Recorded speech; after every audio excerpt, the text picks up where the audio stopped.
All right, good morning, everyone. Hope you are enjoying this beautiful backdrop for this very good event. We're here to announce vital steps to strengthen our city, to drive economic growth, and to ensure environmental justice.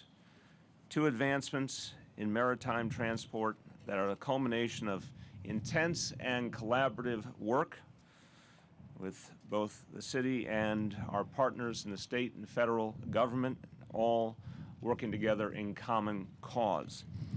I'm proud that where we are today, the South Brooklyn Marine Terminal, will be the borough's second working cargo port.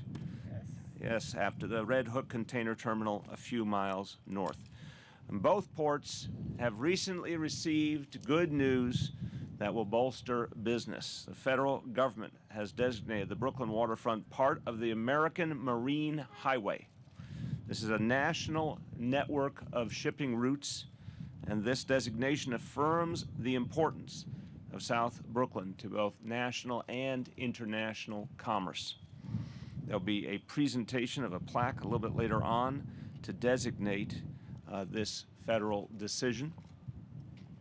And the announcements we're making today align to a larger vision that we put forward in our One New York plan, our blueprint for sustainable growth in this city. And that blueprint, you'll remember, focused on everything from our economic growth to the fairness and inclusion of our economy to our environmental sustainability and our resiliency. And this announcement today fits across the board with that vision. Economically, this will pave the way for hundreds of good-paying jobs that people in communities in Brooklyn and beyond need. Environmentally, this action removes thousands of trucks from our streets. Cargo ships that would dock in New Jersey instead will come to the South Brooklyn Marine Terminal. So many people played a role in getting us to today, and again, there's been extraordinary collaboration. I'd like to acknowledge a number of people who have been part of this process and thank them. From my administration, Deputy Mayor Alicia Glenn and our Director of Intergovernmental Affairs, Emma Wolf. I'd like to thank David Mead of the Southwest Brooklyn Industrial Development Corporation, who's been an advocate for Sunset Park's industrial businesses and will be co-chairing the Sunset Park Task Force with our Economic Development Corporation. I'd like to thank George Miranda, the president of the Teamsters. I would like to thank Lou Pernice, president of the Longshoremen's Association Local 1814. I want to thank the elected officials who are with us today. You'll hear from several of them, but I also want to thank Senator Dan Squadron, Assembly Member Joanne Simon, Councilmember Dan Garodnick, who is chair of the Economic Development Committee in the council, and Councilmember Brad Lander from a council district near and dear to my heart. So many people have worked hard for this opportunity to develop our economy and open up jobs for people in Needham and make this waterfront strong. Now, again, there's a lot of history here. For centuries, the waterfront has been a part of who we are as New Yorkers, and it's also been one of the great pathways to the middle class.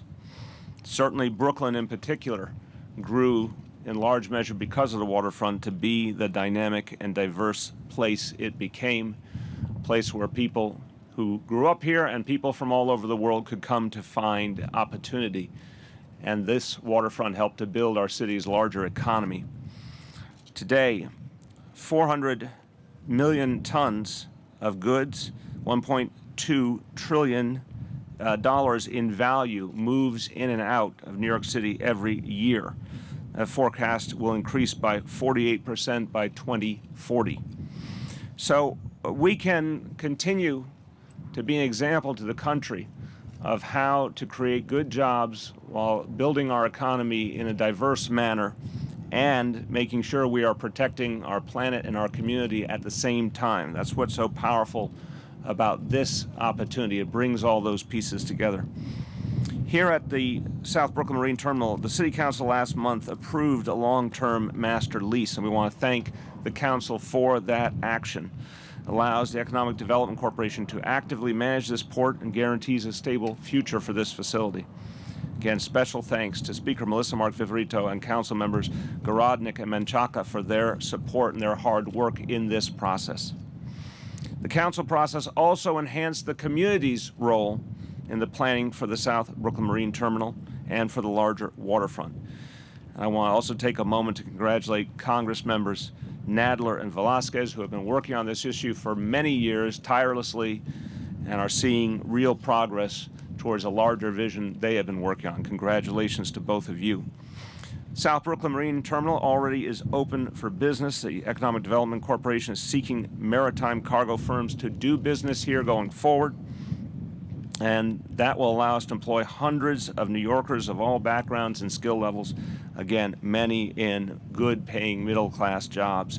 And it also opens up the opportunity for many more jobs in the future. A typical waterfront job has starting pay of about $40,000 a year with benefits rising to an average of $80,000 a year. So these are solid jobs and obviously generally are unionized, guaranteeing the benefits and the continuity. This will also be a game changer for Sunset Park. And if you know Sunset Park, a wonderful neighborhood here in Brooklyn, but it's a neighborhood that's been challenged by poverty for many years. 1 in 3 families lives in poverty in Sunset Park. So opportunity here is crucial to that community and for people beyond. This is part of a larger strategy we have to reinvigorate job growth, industrial job growth in particular, for the people of Sunset Park. South Brooklyn Marine Terminal complements the city's investments recently that we've made in Brooklyn Army Terminal and the Bush Terminal and private development at Industry City. So a lot is happening in this part of Brooklyn. And it's important, again, to recognize the environmental impact and the impact this will have on the quality of life in our city. Our ports going forward over the next 5 years will eliminate 275,000 truck trips, many through low-income neighborhoods in this city, 10,000 fewer tons of CO2 emissions, and it will reduce our need for road maintenance by about $2 million. So a lot of good comes from this announcement in many ways. The announcement also reflects the city's interest in the long-term phased development of a deep water container port. And today we can see a renewed future for the South Brooklyn waterfront. Jobs, growth, environmental fairness, all in one package. A few words in Spanish before we hear from our colleagues. Estamos viendo un nuevo futuro para las costas de Brooklyn, con más empleos, crecimiento y justicia ambiental para Nueva York. Hoy me complace anunciar la apertura del nuevo puerto de Sunset Park, que con el de Red Hook ya forman parte de la American Marine Highway, la red nacional de transporte de carga. Estos dos puertos de Brooklyn crearán empleos para la clase media y sacarán camiones contaminantes. Help me out, Nydia. Contaminantes. That's what she said. De nuestras calles. Thank you, I got a relief pitcher in. It's even as good in Spanish as it is in English. All good things. And now someone who's worked so hard on this idea, this vision, helping to bring it to a reality over many years, and a day he should be very, very proud of, Congressman Jerry Nadler. Yes. Go, Jerry. Thank you very much, Mayor de Blasio, for inviting me to join you here today. Today is a great day for Brooklyn and a great day for her present and future ports. As many of you know, I've been a passionate advocate and a supporter of the Port of New York and New Jersey for more than 30 years. I believe fundamentally that an active port is imperative for the economic vitality of the city and the region, and that our port must retain its position of dominance on the eastern seaboard of the United States. And I strongly believe that Brooklyn must be an integral part of our port district. Without exaggerating, I can tell you that the only possible site left in New York City for a deep-water container port on New York Harbor with rail access is Sunset Park, centered here at the South Brooklyn Marine Terminal. It is the only site left where we don't have to blast solid rock to handle modern ships, and it is the only place on the correct side of the Kill Van Kull where we can handle the very large post-Panamax ships without fear of a potential port blockading wreck in the narrow Kill, a very real possibility with almost all of our current facilities on the wrong side of the Kill.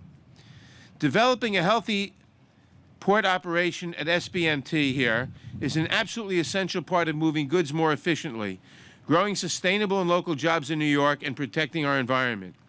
And with this new master lease by EDC and the vision of a deep-water container port outlined today by Mayor de Blasio, we are now provided with an opportunity, finally, to embark upon the serious development of this critical transportation asset in Sunset Park. Since his days as a city councilman representing Brooklyn, Mayor de Blasio has been a strong supporter of a deep-water container port in Brooklyn. And I'm proud to say that over the last few months, working with the mayor, his administration, the city's Economic Development Corporation, and all the local elected officials, we have now reached a core consensus on how to advance these port plans and make them a reality. And the fruit of these positive discussions is evidenced by this press conference today and the master lease that we highlight today. Councilman Carlos Menchaca, who took the lead on the master lease discussions, deserves immense credit for having negotiated a good, strong lease that will benefit both the city and the community.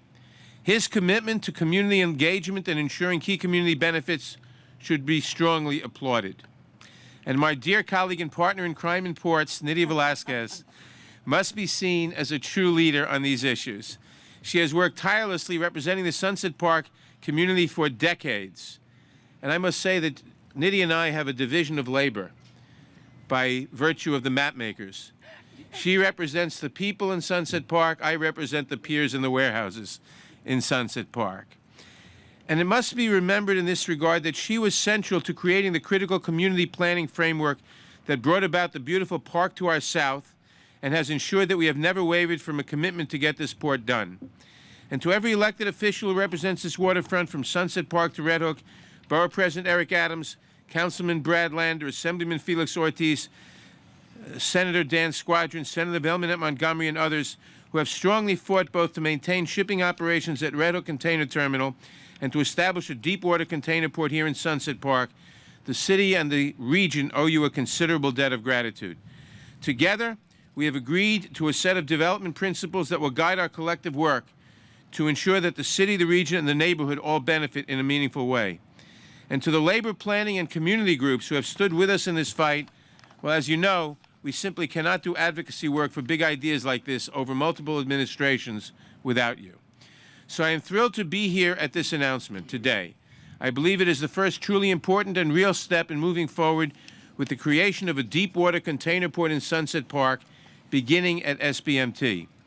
As the mayor is committed to moving both expeditiously and thoughtfully towards initially activating SBMT with uses that not only pass the no impediment to port development test, but are actually building blocks of a phased port development plan, we must continue to work together, elected officials, community, labor, and business, to ensure that this vision becomes a reality.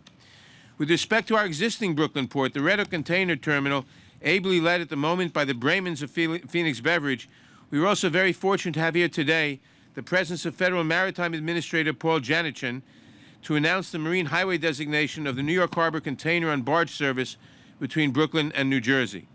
As has been previously noted, the Marine Highway Program is a federal initiative that seeks to strengthen the nation's interstate transportation system by promoting use of waterways to move freight and passengers. The commercially viable barge service will run between Port Newark and Red Hook, Brooklyn, eliminating thousands of annual truck trips, improving air quality, and supporting hundreds of living wage, unionized jobs. I wish to congratulate EDC, the Port Authority, the Red Hook Container Terminal, and the Port Newark Container Terminal for their work in obtaining this important designation. The Red Hook facility is something of a miracle. After years of a variety of forces trying to shut it down, it is once again, and will remain for a long time, thriving.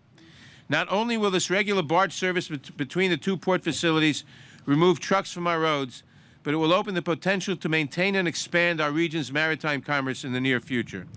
So in essence, today we celebrate two important Brooklyn port milestones: a celebration of the stability and growth of our Red Hook facility and the real concrete steps that are being taken to develop a future deep-water, modern container port here in Sunset Park. For both of these things, I am immensely proud and grateful to everyone who participated. Thank you. Thank you very much. A lot of credit goes to Congresswoman Nydia Velázquez as well, and I thank her for her leadership, her friendship, and for being my translator from time to time. Congressmember Nydia Velázquez. Thank you. Thank you so very much. It's a great day, not only because this is about the future and the legacy, but it's also about the people that we represent. I want to echo my colleague Jerry Nadler in thanking the mayor, Bill de Blasio, all our elected officials, particularly Carlos Menchaca. He will put to the test, and it's not easy, as you saw and you learned, but it is important that you remain true to your principles and your vision, and I respect you for that. And I respect the mayor, and I want to also, not only because as a member of the city council, he advocated for this, but as the mayor of the city of New York, immediately right after he was sworn in, my partner in crime, Jerry Nadler, and I started making calls and asking for meetings and asking for a commitment for the future of New York and the port, and for New York to be a leader when it comes to maritime. The community and the people that I represent here in Sunset Park, as well as in Red Hook, that has been affected by environmental degradation and environmental injustice. Today, they can rest assured that no longer we will look at a future where we will see statistics showing that we have one of the highest rates of respiratory and asthma illnesses here in Sunset Park. And to Jerry Nadler, who for so many years, not only when he was in the Assembly, but here as a member of Congress, over, 35, 40 years, he never gave up. He stayed the course. He had a vision, and he demonstrated the leadership that it takes to bring us together to this day. So with this new master lease agreement for South Brooklyn Marine Terminal, the mayor and the city council are demonstrating their commitment to this revitalization. The Sunset Park waterfront is the site of the country's first industrial park, and this area can again spur manufacturing job growth just as it has done previously. This is a logical place for the port in Brooklyn to expand. Developing SBMT as a maritime hub of freight activity will put Brooklyn on the map as it joins the Maritime Highway. I am pleased we are joined today by our Federal Maritime Administrator, Mr. Janikin. Thank you for joining us. The Brooklyn Port has a key role to play as part of the national freight system. The more freight that can be moved by water and rail, the fewer vehicle miles traveled by trucks on our roads and bridges. As we work to achieve this goal, more port infrastructure for industry, a livable waterfront for families, and more resilient coastal areas, we must always be careful to take into account the local community's view. That is why we're going to have an inclusionary planning process for all phases of the redevelopment that will help ensure all the relevant voices have a say in the future of our waterfront. I again want to thank the mayor and all my colleagues for your leadership and collaboration in this process. We also want to ensure that as freight moves through New York ports like the Red Hook Container Terminal and soon here as BMT, it is done in an environmentally friendly manner, reducing pollution from trucks, saving energy, and lowering shipping costs while creating freight-related jobs can all be accomplished simultaneously. While industry is a priority, we can also invest in making waterfront communities more livable by leveraging local, federal, and private resources. Some places on the waterfront can be repurposed for families to enjoy the outdoors, like Bush Terminal Park. And with good planning, the Brooklyn waterfront greenway can coexist with the port. Just as access to the waterfront creates opportunity, Hurricane Sandy showed us the challenges our coastal communities face from climate change. Making our ports, piers, and coast more resilient must also be a priority. We can accomplish this by working with environmental groups like NIJA, UPROS, and those in the Protect Our Working Waterfront Alliance, POWA. So, my friends, it's a great day for Sunset Park. It's a great day for New York City. It's a great day for New York State. It's a great day for our nation. Thank you. Few sentences in Spanish? Yes. Quick summary. Sí. Muy buenos días. Nos encontramos hoy con el alcalde de la ciudad de Nueva York, Bill de Blasio, con nuestros oficiales electos. A summary. Yes, You summary. don't have to re-acknowledge everyone. But they need to know in Spanish that the mayor is here. I'm Jerry Nadler. Estamos aquí para anunciar la remodelación de este SBMT terminal que se va a convertir en un puerto para la transportación de comida, de materiales, para no solamente la ciudad de Nueva York, sino también para la región. Esto va a pagar buenos salarios y también va a ayudar en reducir la contaminación en nuestras comunidades. Muchísimas gracias. Nicely done. You got the buenos salarios in. Yes. Yes. Well, if there's someone I know who cares about buenos salarios for the people of Brooklyn, it is the borough president of Brooklyn who fights for jobs for this borough every day, Borough President Eric Adams. Thank you, Mayor. And I know all the speakers gave acknowledgement and thank yous, but we cannot say it enough. We cannot say enough for what the congressmen and congresswomen both have done around this issue. And just to continue passing the baton, when a great city council person came in, Carlos, you really should be applauded for what you accomplished here. And it really says a lot about what you did. You know, what's in the name? Sunset Park. For many years, this community felt as though their future was setting.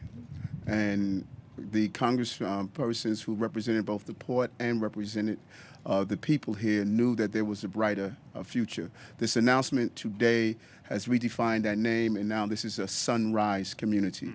We're going to see this designation of a marine highway. It's not going to be paved with potholes, but it's going to be paved with opportunities. We're going to see that this community will see a rise in employment, a rise in opportunities and jobs, union jobs, good union jobs, that this community for so many years have felt as though their life was a setting sun. But it is an opportunity to see an increase in health, an increase in removing freights and cars and trucks off the roadways. A forgotten area for so long, it's turning around, and there's some great opportunities that are coming here to Brooklyn. So it's not paved with gold, it's paved with the waterway. It's showing that Maritime has found its time here in the borough of Brooklyn, and Brooklyn is going to welcome it with open arms. This is a place where we're going to raise healthy communities, children, and families. And our congressional delegation knew this all the time if we remain consistent and did not allow ourselves to be pulled off track and off course. They had not only the moral compass, but they had the compass to guide the ships back to our ports. This is a great back to the future moment. New York was a great maritime community. Great things have happened here. just as we have shown that the Nets have a home here, now our ships have a home here. Forget about New Jersey. Come back to Brooklyn. Thank you.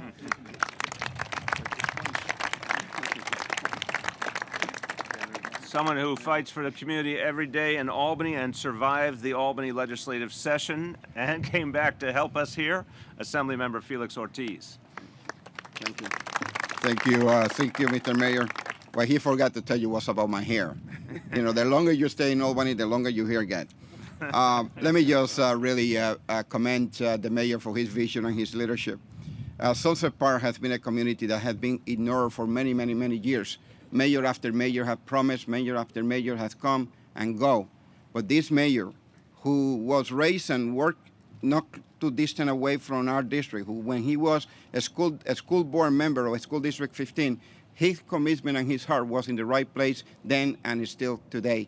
And I would like to commend him for his vision, for taking the tenacity to ensure that Sunset Park will be recognized as well as Red Hook throughout his administration. When Sunday happened, he was there. Now we are here today celebrating this wonderful bright day to make sure that the people who live behind your back, I hope that we will be able to come inside this place and have the jobs opportunity of the 40,000 and more. That it's about time that when we come back probably 10 years from now, that the 1 to 3 will be 3 to 1, where they will be able to make good salary, have a good living, and furthermore, that our community doesn't have to be displaced, run away because they cannot pay the rent. So I hope that this job will be able to do that for them. Es un placer por estar aquí con el alcalde, darle las gracias por su liderazgo, su visión, los congresistas, el concejal y todos los que nos están aquí con nosotros, principalmente recalcar la importancia de los trabajos que este tipo de desarrollo va a traer a nuestra comunidad, especialmente a la gente que vive detrás de sus espaldas. Yo espero que ellos vengan y sean parte del fruto y de las oportunidades que esto les puede traer a ellos. Muchísimas gracias y que Dios me los diga. God bless. Thank you. Well done, brother. Well, you've heard praise for Carlos Menchaca for the key role he played in bringing us to this day. I want to thank him for his leadership and for working with us to strike the balance between so many important needs. And I think, Councilmember, you got it right. We struck the balance, and we thank you for that. Councilmember Carlos Menchaca. Thank you, Mr. Mayor. Thank you to all our elected officials and everyone here today. This is a beautiful moment, and you've already heard all the acknowledgments, and I want to just highlight a couple. The electeds here are a true vanguard for defending the future of this community. And when I take stances, I take them not alone, but I take them with them and community behind me. And particularly, I want to talk about the work that we did at the council, and it could not have happened without the Speaker of the City Council, Melissa Mark Viverito, our good chair of the EDC committee, Dan Garodnick, and my neighbor and partner in a lot of things, Brad Lander. And so with the congressional support and the federal work here today, and really transforming our waterways into the highways that they are destined to be, the work that the Congresswoman and the Congressman have done is a pillar of support for this community and the future of what we're talking about here today, but they also serve as guidances for me as a new elected official, and I want to thank them as well for the work they do. And so all the community groups that have been, I just want to say their names, Uprose and Lutheran and Southwest Brooklyn Industrial Development Corporation, the Opportunities for a Better Tomorrow, Center for Family Life, Portside, and the list goes on. These are the people that I go to when I think about the future of our community. And it's a bright future. This is a great day and a place to celebrate New York City's maritime resources. A generation ago, hardworking people of Sunset Park built something incredible here. So very many of them lived up the hill just a few blocks. These docks and these rails and industrial facilities, the warehouses, helped build our city, our nation, helped win 2 world wars, and left us a precious legacy. As for our tomorrow, I can point to that beautiful windmill and recycling plant over there, a Brooklyn Army terminal and the cutting-edge biotech labs they have, or Industry City. All these are good examples of where we are headed. And I thank all of you for the vision and leadership and resources you've devoted and will continue to devote to reactivating a vibrant Brooklyn waterfront from Red Hook to Sunset Park. So we're standing today on this site, SBMT, in the midst of a waterfront maritime and manufacturing zone that well deserves our protection and investment. And the empty ground we stand on at the moment has untold potential. But there's a hard-won lesson we must remember for our hopes here to be successful. We must listen and be guided by the communities surrounding this manufacturing and maritime zone. They've spoken loud and clear, and my work is to faithfully represent their wisdom. Development from Atlantic Basin north of here to the Brooklyn Army Terminal to the south can only thrive if we preserve the integrity of our manufacturing and maritime zones, if we ensure resilient, sustainable, and environmentally just infrastructure and practices, if we directly connect the local population with learning opportunities and high quality jobs here. And this is a moment to also recognize that the labor unions, the Teamsters are here, ILA, they have also been part of this fabric. And if we prevent the piecemeal development that causes damaging gentrification, that is when we are successful. And the city once turned its back on this harbor land, but we must never let a revitalized harbor turn its back on New York's people. So last year I prompted the Economic Development Corporation to pause and rethink its strategy for this site. It wasn't an easy conversation, it's true, but I'm proud that the EDC rose to the occasion. And we now have an amazing waterfront park with more amenities to come, thanks to the people of this community. We've instituted a community waterfront task force that will be at the table assuring the accountability of our promise today. And we have a real commitment to reinvest in local job growth, template for sustainable, resilient, and profitable growth, all without leaving behind our residents and our environmental responsibility to the future generations. We will not sacrifice New York City's maritime and manufacturing future to the short-term and short-sighted practices. And so this site will not be a parking lot. This site and the others will not be condos. The makers and the inventors and the innovators and the visionaries and the entrepreneurs and the workshops of this future will find a home here. A maritime and manufacturing community will grow here. And the people who live right over there, just a few blocks away, will benefit from the education and jobs and the waterfront that responds to climate change with the newly invested infrastructure. The future here is as bright as this lovely day. But it's also the brighter for us working in concert with these shared values and a clear plan. A plan that builds on the top of many generations of local residents who continue to write the story of this waterfront. Many of them immigrants, low-income communities that just came here to this country and this city, but all of them New Yorkers.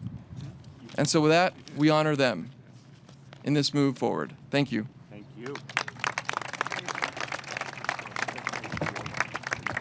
We said this is a day where we celebrate partnership, and we've had a great partnership not just with the federal government, but also with the Port Authority. I'm going to bring forward the Director for Port Commerce. Now, before he went to the Port Authority, he was Admiral Rick Larrabee, had a great and storied career at the Coast Guard, and then over the years at the Port Authority has been a great environmental steward while at the same time building commerce. It's an honor to introduce Rick Larrabee.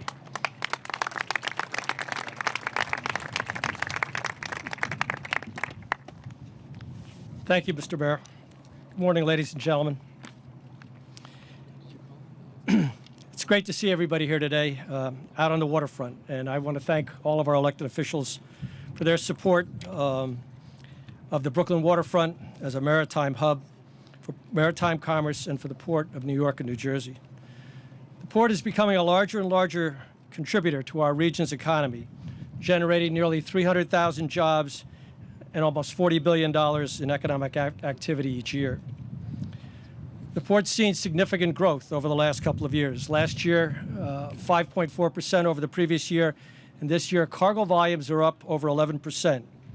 While trade continues to grow, the size of the ships now calling on our port is increasing each year. And as we make investments to handle more cargo from larger ships, we are also very mindful of the fact that we must move that cargo more efficiently and in a way that reduces our environmental footprint. This requires a partnership between the federal, state, and local government, as well as private industry. We at the Port Authority are excited to be an integral part of this collaborative effort. The New York Harbor Container and Trailer on Barge Service American Marine Highway designation is an accomplishment for the region. This designation further emphasizes our collective commitment to increase the use of America's maritime highways as an efficient and sustainable link to our nation's surface transportation system. The optimization of all of our maritime assets in New York Harbor is an important multi-agency, public and private objective that will help the Port of New York and New Jersey continue to be the premier destination for cargo now and in the future. By improving the movement of goods across the harbor, we effectively take advantage of the expansive network of waterways, advancing benefits such as creating necessary modal balance, protecting environmental sustainability, reducing truck trips and related traffic congestion, improving air quality, providing good jobs and economic benefits, diversifying our regional freight network, and created additional capacity and redundancy for goods movement across the Hudson. We look forward to taking advantage of our Marine Highway designation to grow our existing barge services, start the new service between Red Hook Container Terminal and Port Newark Container Terminal, continue to improve with Congressman Nadler's help the New York-New Jersey Railroad cross-harbor business, and expand to other regions servicing the region around us. Special recognition goes to Customs and Border Protection for keeping our assets secure while innovatively helping to address our business needs. The new barge service, which we are about to inaugurate, would not work without CBP's help.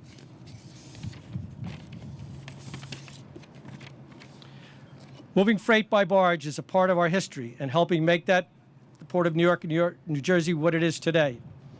As the maritime trends evolve and cargo volumes increase, our competitor ports will continue to rely on trucks and rail. While trucks and rail are an essential ingredient to transporting goods, the New York Harbor has a natural advantage that is particularly suited for waterborne commerce. This American Marine Highway designation is a testament to our history, multi-agency collaboration, regional development, economic growth, and collective commitment to a maritime waterfront in Brooklyn. Thank you to all the government entities and to private partners for the continued support of the Port of New York and New Jersey. Thank you.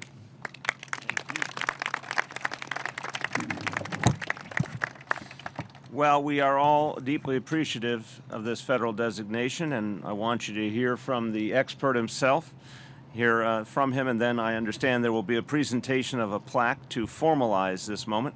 I'd like to welcome and thank the Federal Maritime Administrator, Paul Janikin.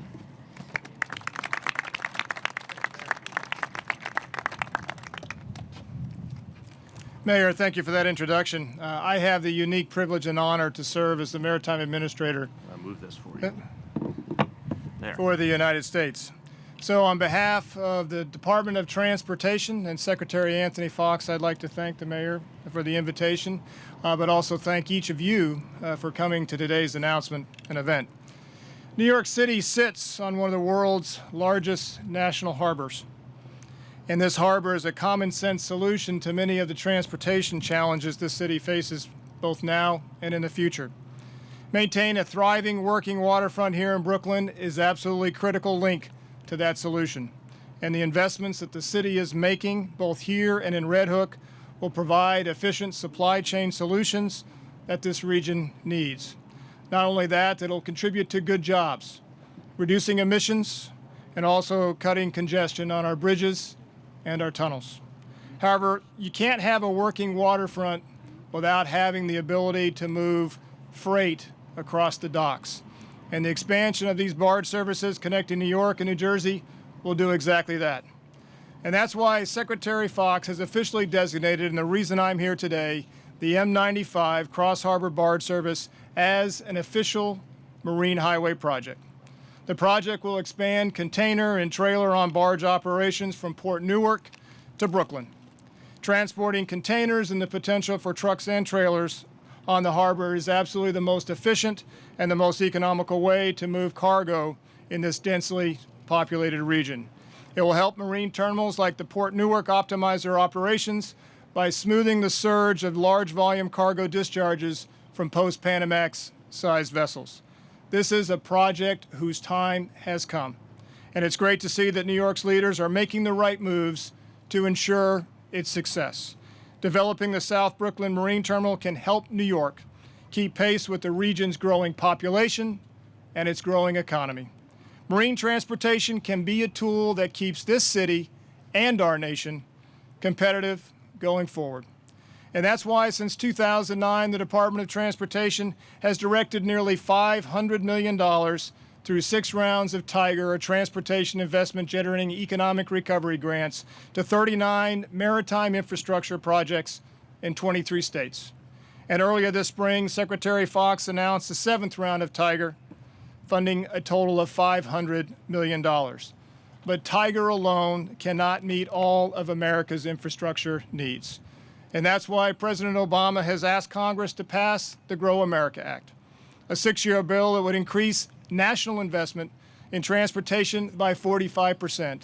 To fully fund the Highway Trust Fund, it will also boost the Tiger Grant Program, currently the only source of federal funding for port improvement projects, to $7.5 billion over the 6 years. That's $1.25 billion per year, more than doubling the current amount that we're able to annually grant.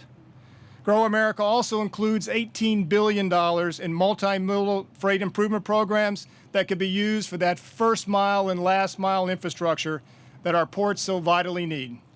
The President has laid out his plan, and he asks Congress to act. But until they do, local officials and stakeholders that we see here today, they're making critical decisions and investments in America to ensure that it can and will succeed in the future. Investments like the one that we're recognizing today. So on behalf of Secretary Fox and the Department of Transportation, I'd like to thank Mayor de Blasio, Congressman Nadler, Congresswoman Velasquez, and the members of the New York City Council. Thank you for recognizing the value and the opportunity that marine transportation provides. To our friends at the Red Hook Container Terminal, Port Newark Container Terminal, the Port of New York and New Jersey, and the New York City Economic Development Corporation, the U.S. Department of Transportation thanks you for your continuing commitment and your leadership in growing a robust cross-harbor highway service. You're doing exciting work here, and you can count on the support of the Department of Transportation and myself at the Maritime Administration as you pursue this vision. It is now my honor to present to the Mayor a plaque. The Designate Marine Highway Leadership Award is presented in recognition of the leadership role and designation of the advancement of the New York Harbor Container and Trailer-on Vessel Project, dated April 16th, 2015, Anthony R. Fox, Secretary of Transportation. Thank you. Very much. Gather around. We got to do a photo here. Here, step over here a little with me. Jerry, come on over. Jerry.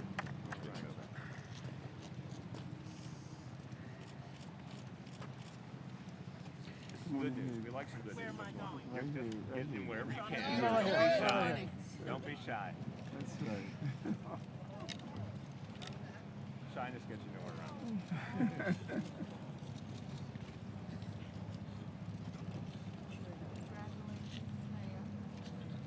Congratulations to everyone. All right. Last call. Going once. Going twice. Thank you, everyone. Thank you so much. Thank you. Was the plaque like staked in along the city Yes. highway somewhere? Absolutely. We'll find a good place for it. Thank you so much, Paul. And I want to comment on one thing you said. And I also want to thank, again, Senator Velmanette Montgomery. Thank you for your support. Thank you very much for being here with us today. Paul, you mentioned the crucial actions that the President has taken and the Secretary has taken to support robust new transportation bill. I want to thank you, and I want you to know that mayors all over the country are working hard to get a long-term, more robust transportation bill. And by the way, it's been a beautiful example of bipartisan activism by mayors supporting that kind of vision of investing in our infrastructure. So I just want to thank you, the President and the Secretary, for your leadership. We are now going to take questions on this topic, followed by questions on other topics. Steve. Yes, Mr. Mayor and Congressman Nadler, is this the death knell for the Cross Harbor Freight Tunnel? Oh, no. Barge? No. This is a step along the way, and the tunnel is an idea that brings a lot to us in the future. Because again, the goal is to get trucks off our streets, to do more to move goods by rail. So the tunnel is very much a good and important idea, but this is something we can do right now. Thank you. No, the tunnel is complementary to this. It will greatly aid the port. It's complementary, but it is separate. And right now, as you may know, the Port Authority and the Federal Highway Administration are co-lead agencies in a Tier 1 environmental impact statement on the tunnel. The preliminary draft came out in January. There were public hearings in March. We expect the final EIS on that to come, Tier 1 EIS to come out sometime over the summer. So that is proceeding. Okay, on topic. Councilman Menchaca mentioned that this spot would not become a parking lot. So I know Industry City is asking to use a portion of the terminal for a parking lot. I'm curious if this is an indication that that's not going to happen. Well, again, the goal here, I'll start, and then if, Alicia, if you want to step in and play a guest relief pitcher role too, you're more than welcome. The goal here is to do the kind of job creation that provides better jobs for people for the long haul, but also complements the long-term vision of port facilities here. So I think it's safe to say that in general that does not describe a parking lot. Obviously sometimes there's transitional uses, but what we're looking for is good paying jobs and uses that are complementary to the bigger vision. You want to add? Okay. I did not need the relief pitcher this time. I was going to call you in, but we didn't need you. Okay. On topic. Yes, Grace. Question for Councilman Menchaca. There were some references during the event to your prior opposition to the project. I'm wondering if you can speak to, you were under considerable pressure from the administration. What changed, and did that pressure play into your acceptance of this program? So this is in relationship to the evolution of conversation. We were never not aligned. We were always aligned on the shared principles of activation of the site. And what we wanted to do was ensure over time, not the quick 45-day turnaround, but over time where we had discussions with community. So what changed is that we took our pause and we talked about it. What you see today is a different plan from what was originally proposed. We have and seen and shared a sense of victory for our community access in decision-making process, but we also had the opportunity to talk to a lot of different businesses, local resident stakeholders, and really make sure that we moved forward and understood that our shared goals were actually our shared goals. You also see some very particular pieces like the second entrance to the Bush Terminal Park. That was not something in conversation before, and now we will have that funded and planned. So this is a very different framework and one that I think we can trust that we're going to move forward. And there's a lot of accountability measures embedded in this. So I'm very, very excited about this movement forward. Okay, on topic. Yes, Sally. You talked about all of, the hundreds of new jobs that will be created. Will there be any jobs lost from the trucking industry? And if so, is there any mechanism in place to shift those folks over to these types of jobs, or anything being done for them? All right, now I may need my relief pitcher because I certainly have not heard of any specific job losses. But Alicia, would you like to join in? You have to come up here to do it. You can't do it sitting there with them. That was really hard. So the specifics of the job loss and creation numbers are going to be a result of what we get back in response to the RFP that we're going to be putting out that is really part of this collaborative process. So our net projections are that we'll have an increase in jobs. To the extent that it may shift a little bit from trucking to more maritime uses is entirely possible. But as we review the responses, obviously job creation and quality job creation will be one of the most significant criteria as we evaluate the strength of the proposals. But again, I think for those who've really focused on this, it's generally consensus that we want to see a reduction in trucking because of the environmental impacts of that. So again, balancing job creation, environmental uses, and activating this as a maritime use is really our fundamental priority. On topic. Going once. On topic. Yes. Mr. Mayor, does your administration formally support the freight tunnel? Yeah, absolutely. On topic. On topic. Yes. Could you go over again how many trucks this will take off the road and what it'll do for the environment? Why, yes, I can. But not having memorized it, I'll go back here.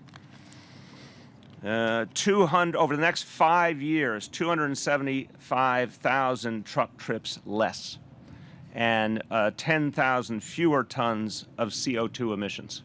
So it's a very substantial environmental impact. And as the deputy mayor said, we think there's going to be a net growth in jobs, good paying jobs, and everyone knows, this administration knows, we care about both the number of jobs and the quality of the jobs in terms of pay levels. Very positive environmental impact, and opening up a world of possibilities in terms of our port facilities for the future. All right, last call on topic. Going once, going twice. Let's do some off topic. Could you talk a little bit about the city's war against smoking home? Well, this is a new initiative. I'm not going to tell you I know all the details of it, but I think the basic concept is quite valid, that we want to discourage smoking in every way we can. Obviously, people have a right to make a decision in their own home, but if there's ways we can educate people and create the possibility of more homes being smoke-free, that's in everyone's long-term health interest. Sally? Sure, a two-part question. As you know, the Rent Guidelines Board is voting tonight. I was wondering if you have any preference to see a rent freeze on one-year leases, and also if you could talk a little bit more about kind of how you feel you did in Albany last week on rent in 421A. Well, again, first on the Rent Guidelines Board, over the last year when we went through the process, I was very impressed by the work of the board in doing something I think should have been done a long time ago, which is really getting a handle on the true numbers, the real expenses that were part of the work of landlords in this city, and recognizing what that meant in terms of rent increases in a much more objective way. I think in the past those numbers were not looked at as carefully as they should have been. And the result last year was based on a very objective analysis, and that analysis showed that there really had been very little in the way of increase in landlords' cost. In fact, in some areas like fuels cost, the cost of running their buildings had gone down. So my view is now the Rent Guidelines Board is doing things the right way. It's doing it in a fact-based, evidence-based way. And I'm very much convinced they're doing their work well, and I look forward to their decision tonight. On the broader situation, I'll have more to say about the Albany session in the days ahead, but I think the broad answer is obviously some real progress was made on 421A. We're very proud of that fact. We had often heard it would not be possible to be handled in this session. We believed it was doable in this session. Lo and behold, it got done. It was done minus the mansion tax. I think that was a mistake. I think that was a lost opportunity. But I think in the end, we're going to have a lot more affordable housing than we would have otherwise, and taxpayers are going to get a much better deal, because anytime we subsidize a building now, there will be affordable housing as part of that. So I think that's a good result. On rent, we made progress. We look forward to making more progress in the future. So, Mayor, just following up on the Rent Guidelines Board, I know you're not advocating publicly for a rent freeze or a small increase, but privately, have you had conversations with members of the Rent Board of what you would like to see happen? Again, I've met with the chair, but the point is they now have what I think is a truly effective and objective process, and I honor that process. Mayor, Dan Tietz from HRA testified about the implementation of the rent cap that you supported last year and some problems with how the state is implementing that. Can you comment on that specifically? And can you also talk about, are you having any other problems with the state as it relates to implementing the plan to end AIDS, but also health matters in general? Well, I can't speak to health matters in general. I can say that we would like renewed cooperation on the rent cap. I think that was a very, very important new policy, something I believed in strongly. And we think it's important that the state play its full role and pay its full share in that. In terms of other areas, we're waiting for more definition from the state, particularly on how funding would be used in the fight against HIV and AIDS. So again, we want to see more clarity. We are ready to work in partnership. We're very committed to the mission, but we want to see more clarity. So if I could quickly follow up, then would it be fair to say that you describe the state's role to date as uncooperative? Would you say that's No, true? I wouldn't say uncooperative. I'd say we need more clarity from the state. First. Back to the smoking, if we can, for a second. It says that your administration is planning to select 4 health advocacy groups and pay them to pressure landlords and developers to prohibit smoking in their apartment complexes, and so neighboring tenants don't inhale secondhand smoke. So is this sort of a new move on your part, or is this a continuum of what you've been doing, or? I have not seen the exact description of the program. It's a pretty small program. Again, I believe in the core principle of it, but it's a pretty small program. I'm not sure the word pressuring was used in the description of the program. That may be your word, but I think the notion that we have to, in every appropriate way, inhibit people from smoking and help make sure, particularly our children, are safe and not attracted to smoking. I think that's pretty foundational. It's one of the areas I agree fundamentally with the previous administration on. So I think this is an attempt at some innovation. But again, I'm not familiar with all the nuances of it. The City Council is holding a hearing this morning about a series of police reform bills, including the proposed ban on chokeholds and the right to know law. Your police commissioner has testified that he opposes all of the legislation. I just wanted to check in with you about your position on those. My position is the same on each of them. You know, as written, I have concerns with all 3 pieces of legislation, and I think there's a better way forward. Mr. Mayor, over the last few weeks, much of the city and nation has been captivated by these escaped prisoners out of upstate New York. The NYPD has its own escaped prisoner who's been on the loose now for nearly a week. Can you provide an update on that? And also, how concerned are you that he is yet to be found? NYPD can provide you a detailed update. I am absolutely convinced he will be found. That's my statement. I've been briefed on this several times, and I'm absolutely convinced he'll be found. They have a lot of information about this individual. I don't think it'll be much longer. Mayor, I was hoping to hear from you and Congresswoman Velasquez as well. If we get her back. I was hoping to hear from both of you about Puerto Rico's financial situation and your response to what's happening there. Tonight we're expecting to hear from the governor and what you think should be done to aid the... Look, I'll start, and I imagine the Congresswoman has some strong views. This is a situation where the federal government has to take responsibility and has to step in. You know, the history of Puerto Rico includes the results of a number of federal policies, some that were helpful to the island, some that weren't. But changes in policy, particularly in recent years, helped to create this dynamic. And I think there's been a noticeable lack of responsibility in Washington across the board for addressing the challenge that Puerto Rico faces now. I think it deserves the help of our federal government. Do you want to add? Since 1999, when Congress repealed and the administration repealed Section 936, there has been a disinvestment for investors to open up operations in Puerto Rico. So pharma, that was a big industry in Puerto Rico, basically left. That model was not replaced by anything by the federal government. So coupled with the collapse of the capital markets in 2008, it was felt dramatically in Puerto Rico, and the fact that Puerto Ricans in Puerto Rico pay the same amount of taxes when it comes to Social Security and Medicare, and yet they do not get the same type of funding from the federal government.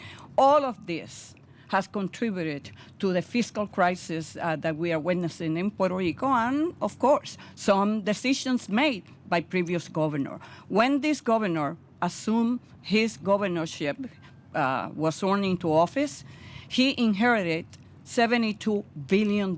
It was not his making. And he has done everything that the federal government has asked him to do, including Secretary Lou.